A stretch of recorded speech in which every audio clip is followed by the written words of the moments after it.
네, 안녕하세요. 열혈강의 소프트웨어 아키텍처 설계 가이드 챕터 1 소프트웨어 아키텍처의 개요에 대해서 강의를 맡게 된 강승준입니다. 오늘은 인트로 강의에 이어서 챕터 1 소프트웨어 아키텍처 개요에 대해서 기본적인 내용 위주로 진행을 하도록 하겠습니다. 강의 시작에 앞서 양해 말씀을 좀 드릴 게 있는데요. 본 책자에 대한 내용은 대학에서는 한 학기 혹은 기업체에서는 풀데이 7일 이상 실습 교육으로 진행되는 그런 내용이라 인터넷 강의에서는 시간의 제약으로 인해서 깊이 있는 내용보다는 요약 정리 형식으로 진행이 된다는 부분에 대해서 좀 양해 말씀 먼저 부탁드리고 시작하도록 하겠습니다. 챕터 1은 기본적으로 가장 기본적인 기본 개요에 대한 내용이고요. 그래서 소프트웨어 아키텍처에 대한 배경, 그리고 소프트웨어 아키텍처에 대한 정의, 그리고 아키텍처의 가장 대표적인 방법론들에 대한 이해, 그리고 아키텍처에는 어떤 특징들이 있으며 어떻게 활용해야 좋을지에 대해서 강의를 진행하도록 하겠습니다. 세부 강의의 목차로서 첫 번째 소프트웨어 아키텍처의 배경, 즉 개요에 해당되는 내용이고요. 여기서는 소프트웨어 개발 환경에 대한 변화, 그리고 소프트웨어 아키텍처에 대한 인식이 현재 어떻게 되고 있는지, 어떤 인식들을 가지고 있는지에 대한 내용, 그리고 이러한 인식을 기반으로 해서 일반적으로 개발할 때 아키텍처에 대해서 가지는 환경, 인식, 이런 거 부분, 그리고 그런 환경 하에서 아키텍트, 즉 설계자, 아키텍처를 만드는 사람, 그게 여러분일 수도 있고 상급 개발자일 수도 있고, 어쨌든 아키텍트의 역할, 즉 설계를 하는 역할을 수행하는 분들은 어떤 작업들을 하셔야 되는지, 이런 내용들에 대해서 첫 번째 챕터 1.1에서 다루도록 하겠습니다. 그래서 지금부터는 챕터 1.1에 대해서 강의를 진행하겠습니다. 소프트웨어 개발 환경의 변화에서 첫 번째로는 공대에 대한 인기가 저하되고 기피 현상이 현재 심각합니다. 그래서 과거에 이런 내용들이 결국 현재 영향을 미치게 되는 거고요. 그로 인해서 인력 부족 문제가 굉장히 심각하죠. 마찬가지로 신규 인력이 들어오지도 않고, 그렇다고 숙성된 인력 혹은 숙련된 인력이라고 할 수 있는 분들은 40대까지 일을 할 수는 없고요. 일정 시간이 지나면 개발자로서 도태되는 현상들이 계속 벌어지고 있습니다. 즉 위에서는 빠져나가고 밑에서는 들어오지 않고, 그러니까 당연히 IT 업계 인력 부족 현상이 발생할 수밖에 없죠. 그리고 신규 인력들이 들어온다 하더라도 예전과 같은 수준일 수는 없어요. 그래서 많은 업체들이 사람을 못 구해서 안달이 나 있는 이런 상태입니다. 거기다 더불어 지금 현재 소프트웨어 전쟁이라고 할 만큼 소프트웨어에 대해서 폭발적인 수요가 일어나고 있는 상황이라 더욱더 심해지고 있죠. 그런 환경에 더불어 예전에는 그 소프트웨어 산업진흥법이 개정되기 전에는 대기업들, 즉 소프트웨어 3사라고 하는 어떤 특정 대기업들 위주의 소프트웨어 수주가 굉장히 많이 일어났어요. 그것도 SI나 이런 쪽에서는 큰 과제는 주로 정부 과제거든요. 즉 정부 과제에 대기업들이 이제 나서서 여러 가지 행정 처리 업무나 특히 소프트웨어나 이런 소프트웨어 감리라든지 요구사항 분석이라든지 설계라든지 이런 앞단계의 일들을 주로 맡아서 처리하고, 그 대기업 밑으로 이제 하청 혹은 협력업체 이런 형식으로 들어가서 실제 코드나 테스트에 해당하는 뒷부분에 이제 많은 인력들이 필요한 부분들, 혹은 어떤 협력관계나 하청관계로 처리될 수 있는 이런 부분들에 대해서 진행해왔던 게 사실이죠. 그런데 소프트웨어 산업진흥법이 결국 개정이 됐습니다. 그래서 공공기관이나 정부과제의 경우 대기업 참여가 제한이 됐어요.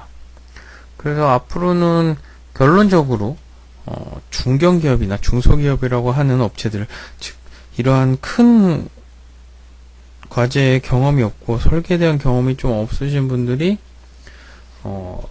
큰 과제를 맡아서 진행해야 되는 이런 환경에 대한 변화가 있죠. 그리고 잠깐 말씀드렸지만 인력이 부족하다 보니까 여기저기서 그 인력들 양성해내기 시작했습니다.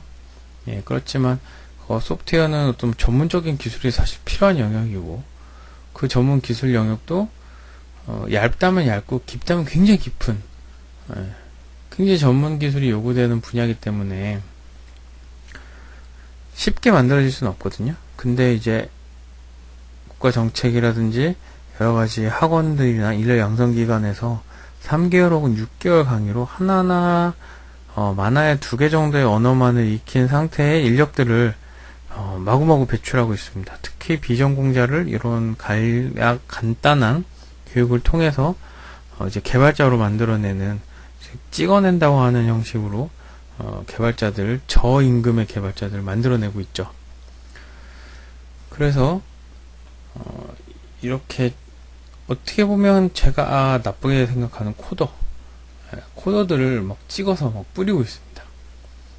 한간에는 이런 인력들 때문에 결국 개발자 인건비가 더더욱 낮아지는 이런 현상이 벌어지고 있다 라고 얘기를 하고도 있습니다.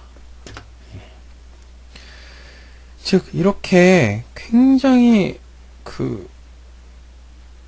열악한 환경이, 혹은 힘든 환경들이 계속 환경의 변경이 있음에도 불구하고 개발자들은 결국 개발을 성공하는 개발자로서 계속 살아가고 거기에 맞춰서 개발을 해야겠죠. 그래서 이렇게 굉장히 복잡하고 급변하는 환경에서 단순히 코딩이라든지 코딩에 대한 기술만 집중하거나 단순히 뭐 언어로 바꾸는 프로그래밍, 정확히는 프로그래밍이 아니죠. 사람의 언어를 프로그래밍 언어로 바꾸는 기술만을 가지고 있는 그런 기술만 가지고는 향후에 이렇게 급변하는 환경에서 버틸 수가 없습니다. 그리고 오래도록 있을 수는 없겠죠. 기술이라는 건 계속 바뀌고 언어도 계속 바뀝니다. 그런데 계속 그런 바뀌는 상황에 적응하지 못할 경우에는 도태될 수밖에 없겠죠. 그래서 이러한 결국에는 성공하는 개발자라는 부분은 이러한 환경의 변화를 받아들이고 이 환경의 변화에 따라서 흔히 말하는 상급 개발자, 아키텍트, 즉 설계자라고 하는 아키텍트의 그런 상급의 기술을 쓸 수 있는 그런 아키텍트가 필요한 시점이 되는 것이죠.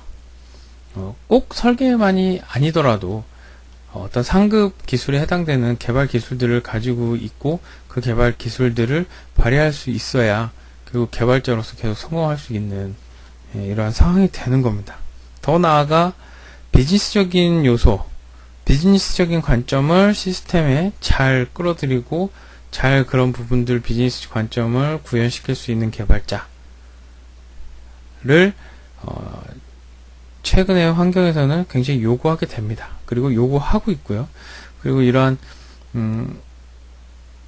지금 소프트웨어 전쟁이라고 할 수 있는 이 환경에서 결국 성공하는 개발자로서 성공하는 분들을 보게 되면 이러한 요소들을 잘 가지고 있죠. 그래서 여러분도 향후에 이러한 개발자가 될 수 있도록 본인들의 변화도 필요하고 환경도 푸시를 하고 있다고 생각을 해주시면 좋겠습니다. 지금 이 내용은 1993년에 거의 20년 전이죠. 20년 전에 하버드 비즈니스 영역에서 나왔어요. 공학 소프트웨어 쪽에서 나온 게 아니라 비즈니스 쪽에서 이런 말을 했죠. 아키텍처를 자산으로 유지하고 관리할 수 있는 회사만이 급변하는 광활한 시장에서 성공할 수 있다 라고 얘기를 했습니다. 이 얘기는 뭐냐면은 아키텍처라는 건 결국 플랫폼이고 프레임워크이거든요. 현재 가장 핫한 프레임워크 혹은 플랫폼은 안드로이드, iOS죠. 즉 안드로이드나 iOS 같은 아키텍처를 자산으로 만들고요. 유지하고 관리할 수 있는 회사가 급변하는 환경이라든지 광활한 글로벌 시장에서 결국 성공할 수 있다라는 거죠. 잘 작성된 아키텍처를 기반으로 해서 꾸준한 업데이트, 혹은 신규 기능의 추가, 삭제, 수정 등이 굉장히 자유롭고요. 더 나아가 특별한 로컬라이제이션, 즉 지역화 언어부터 시작해서 지역적인 요소들을 잘 반영시킬 수 있는 이런 아키텍처를 가지고 플랫폼을 만들어낼 수 있는 이런 회사가 결국 시장에서 성공하는 거죠. 가장 최근에 예를 들면 이제 노키아의 예를 들 수 있는데, 노키아가 지금 좀 빛을 발했지만, 노키아가 예전에 프로덕트 라인이라는 그런 개념을 이용해서 굉장히 훌륭한 플랫폼들을 만들어내는 걸로 시장을 장악했었거든요. 즉 노키아에서도 아키텍처, 프로덕트 라인이라든지 어떤 플랫폼을 굉장히 잘 만드는 걸로 결국 한 시대를 풍미했고요. 더 좀 뒤로 나가서 얘기를 하자면은 윈도우 OS를 MS의 예를 들 수 있겠죠. OS도 OS 구조 자체를 하나의 아키텍처로 잘 플랫폼화하고 관리함으로 해서 계속 후속 버전도 나오고 그러한 구조 자체, OS를 가질 수 있는 그 구조 자체를 그대로 계속 유지해서 나갈 수 있는 그런 회사가 결국 성공하는 거죠. 이처럼 여러분이 만드는 아키텍처도 자산으로 만들어서 유지하고 관리하실 수 있다면은 향후 시장에서도 충분히 성공할 수 있는 그런 환경, 성공할 수 있다라고 말씀드리고 싶습니다.